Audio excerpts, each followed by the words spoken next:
Fans, it's time for the William T. Spaeder Series preview. Greg Gagne alongside my broadcast partner, Sam Lebowitz. He's back, ladies and gentlemen, after 3 months in Disney World or something like that. 4 days, but had a good time, and I'm glad to be back.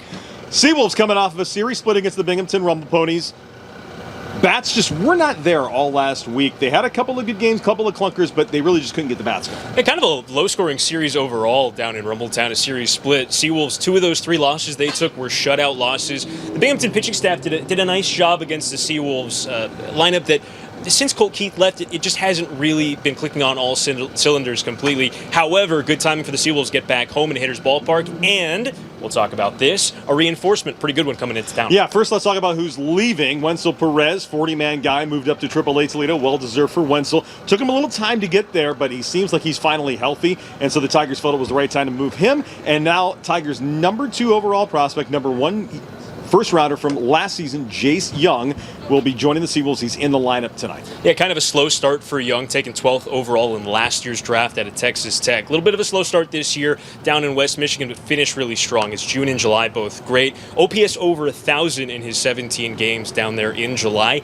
and a little bit of a power surge over the last month and a half or so. And he leaves that league, the Midwest League, having a share of the league lead in home runs with 14. So not only are you getting a very polished bat, a guy who was taken in the first round out of college, you're also adding a guy with plenty of power.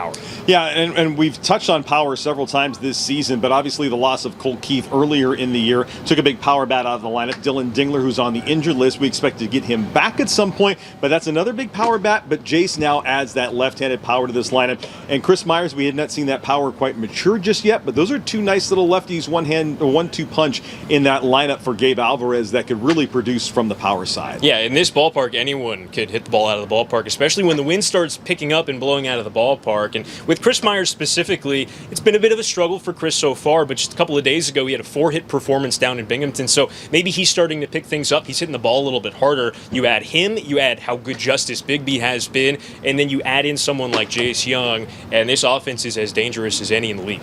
It's going to be an interesting week for both the Tigers, the Mud Hens, the SeaWolves, the Whitecaps, and the Flying Tigers, because we don't know what Scott Harris is going to do at the big league level. We expect the Tigers to be very active trade deadline time, and that cuts many ways. And so, you take draft guys who are already in the system and in the Florida Complex League. So some of those guys will start to hit affiliates at some point soon. Probably won't see them in Erie. But then you add the trade deadline into the factor, and it really is going to be an interesting 2 weeks for the SeaWolves here, because I don't know, and you don't know, what this roster is going to look like come next week. No, we certainly don't. On the draft side, they're going to start pushing guys up. It might not be the draft guys from this year right now, but once those guys start hitting the lower affiliates, you're going to expect some of that talent to be pushed up underneath them. So we might get some new guys here in Erie as a result of that. And then on the trade deadline side, there's some pieces that the Tigers look interested to sell off. Michael Lorenz and Eduardo Rodriguez, both guys, and apparently the starting pitching market right now for rentals like those 2 guys is pretty strong. So the Tigers expect to get some good talent back. We don't know what that looks like, but as the Tigers look to sell off, it could very well be addition season for the SeaWolves.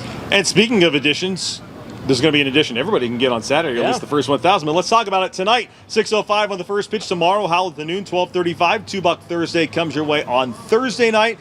Friday, it'll be fireworks, and it's all part of Howl-O Weekend. Are you going to be wearing a costume?